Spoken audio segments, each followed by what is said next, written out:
¿Qué tal? ¿Cómo le va? ¿Cómo anda? ¿Cómo está, compañero? ¿Qué tal? Bienvenidos a esta... Un placer, como siempre. Este nuevo sábado. Sí, ha sido un placer, como siempre, poder estar un nuevo sábado, poder estar otro sábado más, aquí así se dice. Abriendo esta ventana a la ciencia para compartirles temas súper interesantes. Vamos a tener invitados en estudios, vamos a hablar sobre el asma, vamos a contarles sobre la vacuna contra el dengue, esta novedad que acaba de salir, que nos vamos a enterar algunos detalles ahora, con este informe que les vamos a presentar porque la ANMAT finalmente aprobó la vacuna para el dengue y una de las características es que van a ser 2 dosis que se van a aplicar con un intervalo de 3 meses. ¿Y qué va a pasar o qué es lo positivo en todo esto? Que va a poder vacunarse cualquiera, incluso las personas que ya hayan cursado la enfermedad. No hace falta hacerse ningún tipo de examen para saber si la persona ha tenido o no dengue. Basta y sobra con que se quiera vacunar. ¿Cuándo estaría disponible? Bueno, se estima que sería más o menos en septiembre de este año. ¿Y por qué es importante? Bueno, porque va a ser para mayores de 4 años. Ya a partir de ese momento van a tener la disponibilidad de la vacuna. Todavía no se hizo el testeo en embarazadas.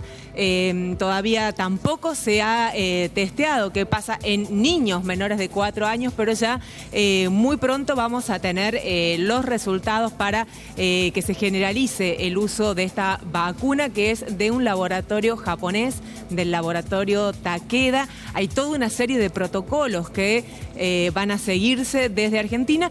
Ya se aprobó su uso en otros lugares, por ejemplo, en el Reino Unido, en Brasil recientemente, en Indonesia, y bueno, ahora va a ser el turno de Argentina. Hay que ver cuándo tenemos efectivamente la disponibilidad para la vacuna contra el dengue, que parece llegó para quedarse, ¿no? Así que es una herramienta más, no es la única. Hay que saber que no porque salga la vacuna se va a eliminar de todo el dengue, sino que es una herramienta preventiva. Claro, que seguramente va a ocupar también y va a seguir ocupando los principales planos de los medios principales de Argentina también, porque es una noticia muy interesante.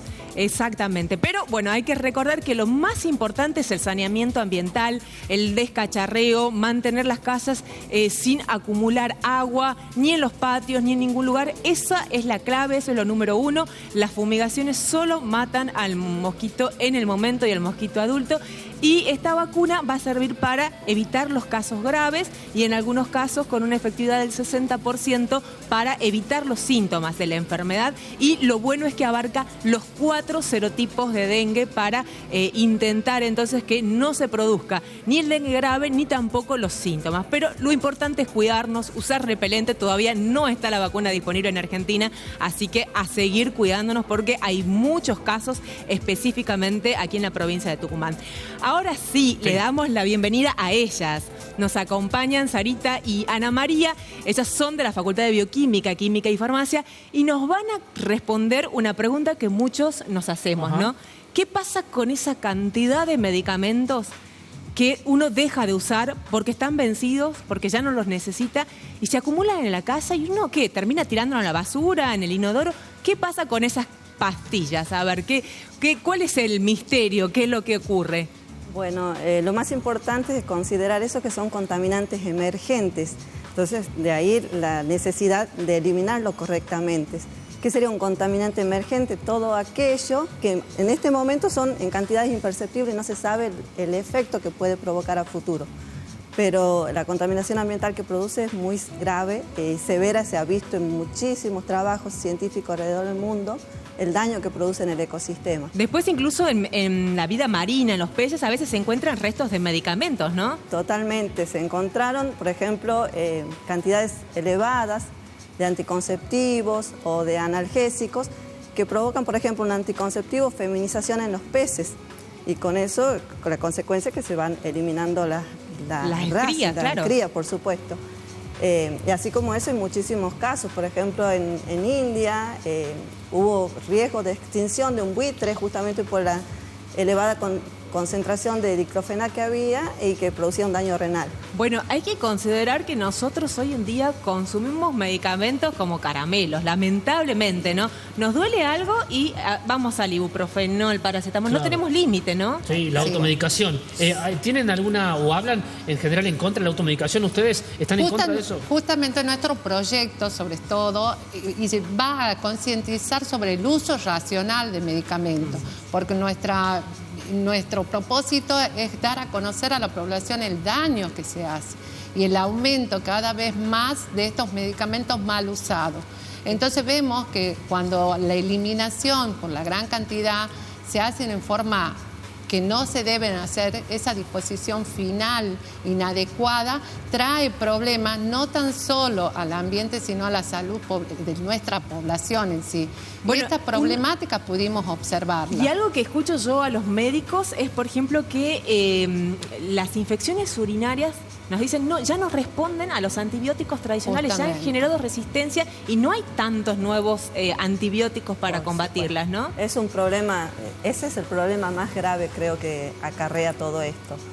Se ha encontrado en algunos ríos cantidades elevadas de antimicrobianos y como consecuencia de esto se generan lo que se llaman superbacterias. O sea, la resistencia bacteriana aumenta, se generan superbacterias, entonces va a haber un momento que la causa de muerte va a ser principalmente por infecciones debido a que no hay antibióticos que la maten. Claro, los antibióticos que empezaron salvando vidas, en un momento y por el mal uso y el uso abusivo, van a terminar creando una resistencia, más de la que ya hay, ¿no? A algunos Exacto. antibióticos. Entonces nosotros como farmacéuticas que somos, y nosotros veíamos la importancia que el farmacéutico no tan solo debe ser responsable de la elaboración, de la selección del principio activo para la formación de un medicamento, sino también, aparte de su vida útil, tenemos que ser responsables de dar los parámetros y directrices sobre la correcta eliminación de ellos para que no produzca daño al medio ambiente. ¿Y qué hay que hacer, por ejemplo? ¿La gente tiene alguna alternativa en las casas? ¿Hay alguna legislación que diga qué hacer? Actualmente, justamente esta problemática la vimos reflejada, en donde hay una ley que es la 24051, que es la ley de residuos peligrosos, y en donde incorpora a la parte de medicamentos, de residuos de medicamentos, pero no habla nada de qué tiene que hacer la población en general. Entonces veíamos que hay una gran incertidumbre en donde las personas no sabían qué hacer. La gente los tira a la basura, como Exacto. si fuera Nosotros cualquier otro hicimos- residuo. Exactamente, O al hicimos inodoro. nosotros. Hicimos una encuesta en donde hemos podido observar que la gran mayoría de las personas la tiran en el residuo común, ¿sí? O si no, en los drenajes. Al y esto inodoro va tiran. directamente. Y Entonces, les quiero preguntar si sí. esto pasa solamente en Argentina, si pasa alrededor del mundo y si hay algún país que sea ejemplo en esto de cómo preservar el medio ambiente. En realidad hay estudios realizados por todo el mundo y es una problemática mundial, global. Hay países que están más avanzados en Como esta España. situación, como España, que tienen mucho más aceitado el tema. Ellos tienen puntos de recolección, que son las mismas farmacias, y de las farmacias vuelven a la industria farmacéutica, que es la que lo elimina en forma correcta. Ustedes, por ejemplo, ¿qué hacen? ¿Están haciendo una campaña? ¿Ustedes hacen...? Nosotros tenemos un proyecto, ¿sí? Que es multidisciplinario. ¿Qué significa? Que no tan solo actúa la Facultad de Bioquímica, Química y Farmacia, sino también hay docentes y alumnos de medicina, de arquitectura, de educación física. Nosotros ponemos, sobre todo lo primero que hacemos son campañas en donde hacemos la recolección y sobre todo la concientización, es lo que más nos interesa. El ente que nos acompaña es la Municipalidad de San Miguel de Tucumán, quien nos ayuda en la difusión sobre todo.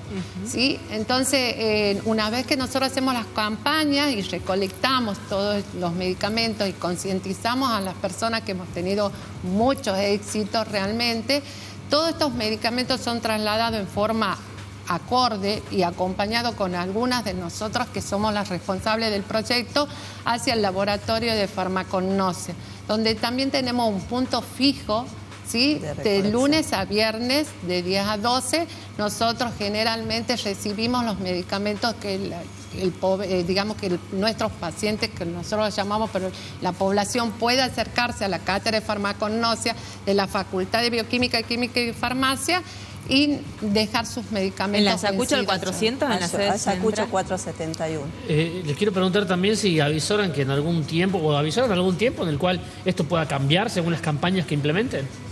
Se está notando, porque día a día nos están requiriendo muchísimo más nuestro trabajo. Ahora, ¿qué es lo que hacen ustedes? ¿Reciben el medicamento? ¿Cómo? O sea, ¿no lo pueden tirar a la basura? ¿No lo pueden quemar? ¿Qué es lo que se hace con el medicamento? Ahí entran los conocimientos químicos. Los conocimientos químicos y además la ayuda de los voluntarios universitarios. Nuestros alumnos segregan los medicamentos de acuerdo al principio activo y también separan lo que es el envase primario y secundario, que serían las cajas, los prospectos y demás. Esa parte es reciclada, se junta y es derivada a los recicladores urbanos. Claro, que la las usan. parte que puede ser. Ahora, todo lo que es medicamento en sí, los alumnos lo separan de acuerdo a la acción farmacológica de cada uno. Y luego se hace la disposición final, que va a variar de acuerdo a la peligrosidad del medicamento. Por ejemplo, ¿qué sería? Por ejemplo, se hace en algunos casos diluciones cuando no son muy peligrosos y eso sí pueden ser eliminados por los drenajes.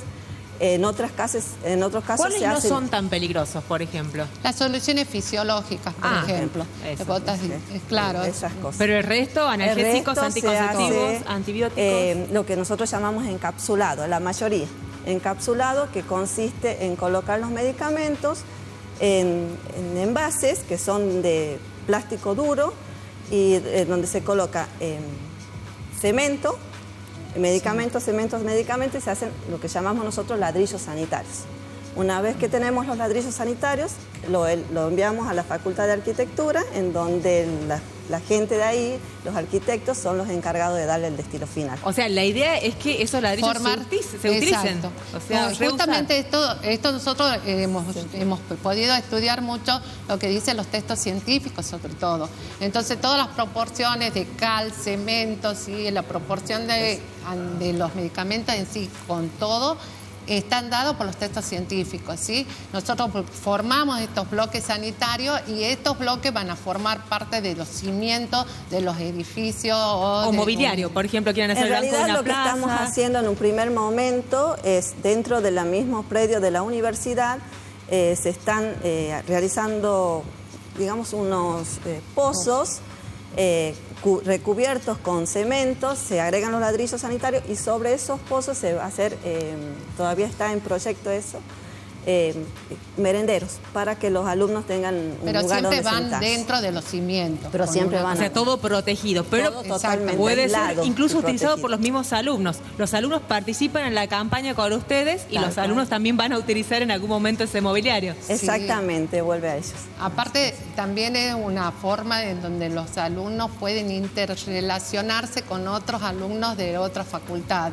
Entonces, esta arquitectura, bioquímica, educación física también, pero farmacia. Siempre hay tareas en donde se hace. Por ejemplo, la organización de las campañas de concientización, sobre todo las personas de educación física, que son las que más están más acostumbradas a las campañas en la calle. Todo lo que es la clasificación, segregación y el manejo lo hacen con los estudiantes de farmacia. Fantástico en donde el proyecto. Tienen la clasificación. Y la parte de arquitectura se dedica. Los cimientos. Perfecto, entran 3 facultades, un proyecto completito y redondo. Felicitaciones desde acá. Vamos a empezar a llevarle las cosas. Yo tengo medicamentos en casa. ¿Sí? Voy a empezarle a llevar allá a la ¿Qué medicamentos? ¿Muchos medicamentos ustedes Y los ibuprofenos, los diclofenac, sobre todo usted que hace boxeo, que no está siempre lesionado. Sí, tengo lesiones en la mano, pero ya a esta altura soy incurable yo. Sobre todo lo último que queremos decir es nuestro propósito, sobre todo, es que salga una ordenanza municipal. Buen punto. Porque creemos que entre todos podemos hacer un mundo mejor. Y para eso necesitamos leyes que nos amparen. Claro, y el trabajo conjunto con los gobiernos. Exacto, ¿no? por fundamental. supuesto. Gobierno, universidad, es la finalidad. Y la comunidad. Exacto. Es la finalidad. Yo creo que este es un trabajo de todos. porque es una importancia para toda la comunidad en sí. Así es. Bueno, Marinés, Sarita, muchísimas gracias por visitarnos. Muchas No, gracias. gracias a Gracias a usted por ustedes por invitarnos. invitar. Una pausa y ya volvemos con más Ventana a la Ciencia.